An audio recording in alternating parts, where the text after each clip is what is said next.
Good morning. Good morning. It's Wednesday. It's 3:50 a.m. I am on my way to the gym.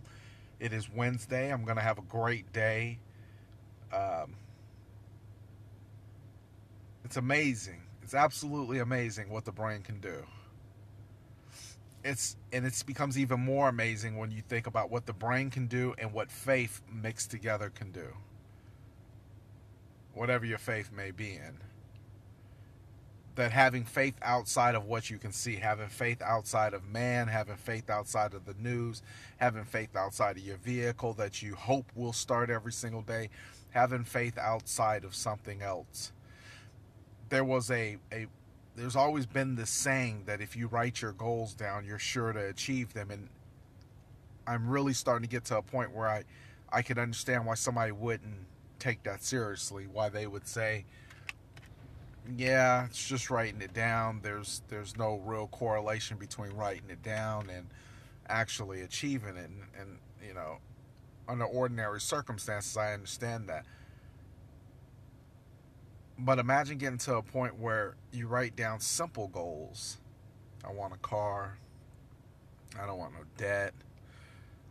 I don't. What else? I want a dog. Whatever it is that you want, whatever your goal is. I want my kids to go to school. I want them to be good. I want my family to be healthy. Imagine that.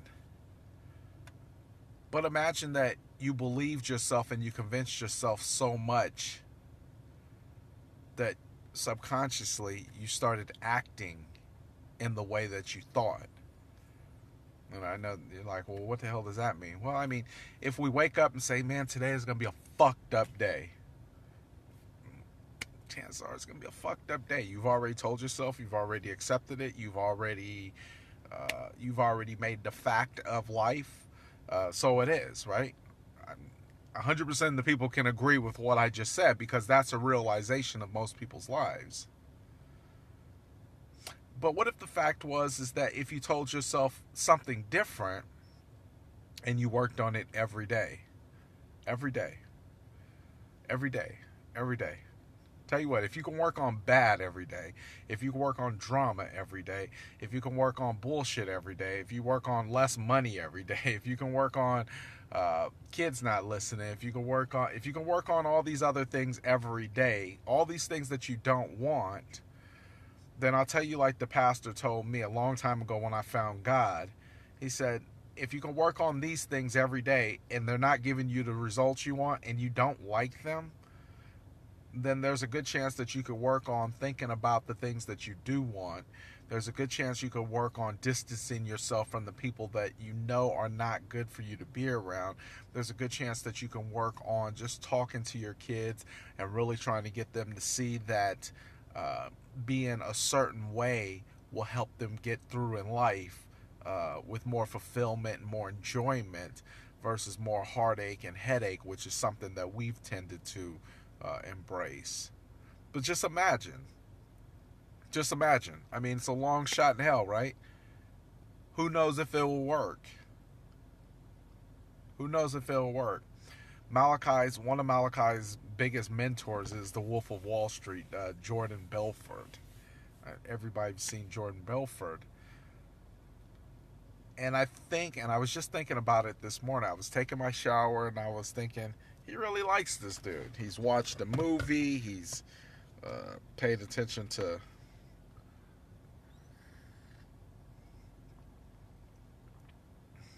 I get soy milk. I've been off dairy. I'm not paying for this broadcast, so I can take drinks and pauses. It doesn't cost me anything.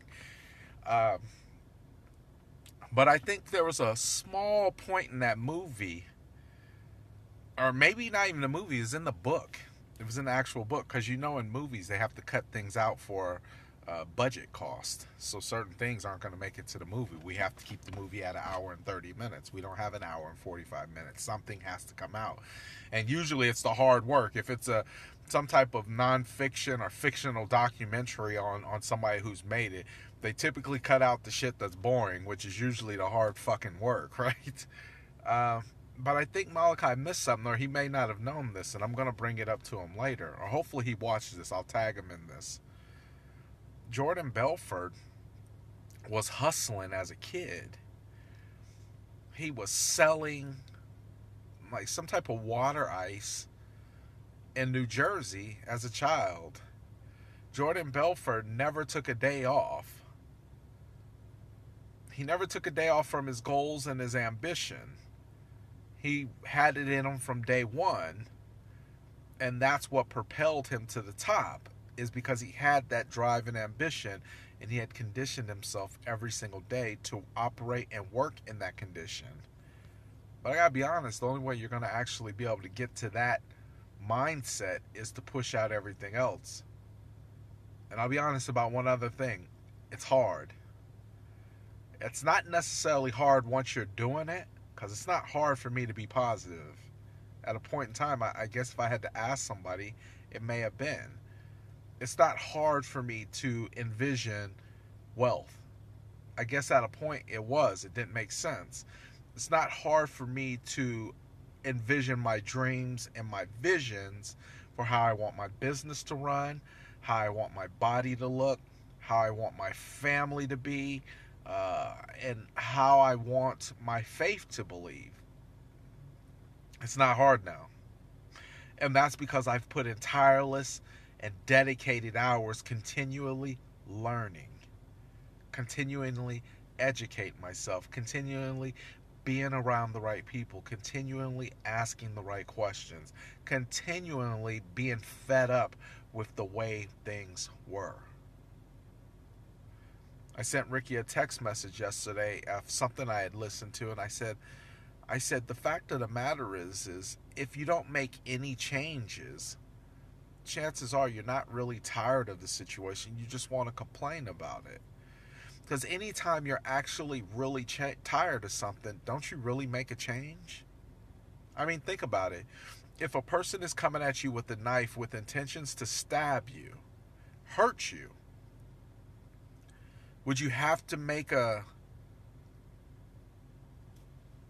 Would you have to think about whether or not you wanted to reserve your life, or would you automatically run?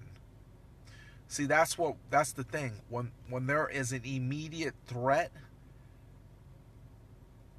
we react. When there is a threat, there should immediately follow an action that you perform. If there's a threat to your financial stability and you have not created action, maybe you haven't hit the bottom hard enough to make that action come about. And this is something everybody can relate to, relationships. If you're in a bad relationship, but yet you don't feel the need to take action to leave, remember, the guy's coming at you with a knife, you feel threatened, you feel some type of need to make a move. There's no thought process in it. I need to move. This guy intends to do harm to me. If you're in a relationship and you know the relationship isn't good, but yet you have not made action to get the hell out of there, chances are you have not related it to being as bad as it is. So in closing, what I'm going to say is maybe you start looking and accepting the situation for what it is and really being honest with yourself and how bad it is, and maybe it'll cause you to create or do or take some action. I'm on my way to the gym. Today I plan on lifting the whole damn gym up. Here's the thing. Here's what's self-empowering. Taking responsibility is self-empowering. I'll tell you another thing that's going to be very self-empowering. Telling yourself better things than what you can see. I'll tell you another thing that's self-empowering.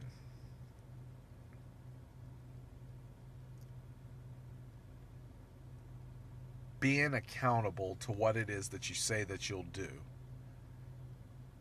Get somebody that will hold you accountable.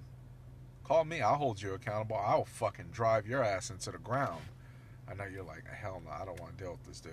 But I say that because I know it's possible. And if you want to be with the best, sometimes you have to take it. Phil Jackson was no joke. Michael Jordan was no joke. Kobe Bryant was no joke. Ali was no joke. Mayweather's no joke. These people who have created or done great things are no joke. They are conditioned mentally first to tell themselves that they know they can do it. All right, God bless. I'm over my time. I ain't paying for this.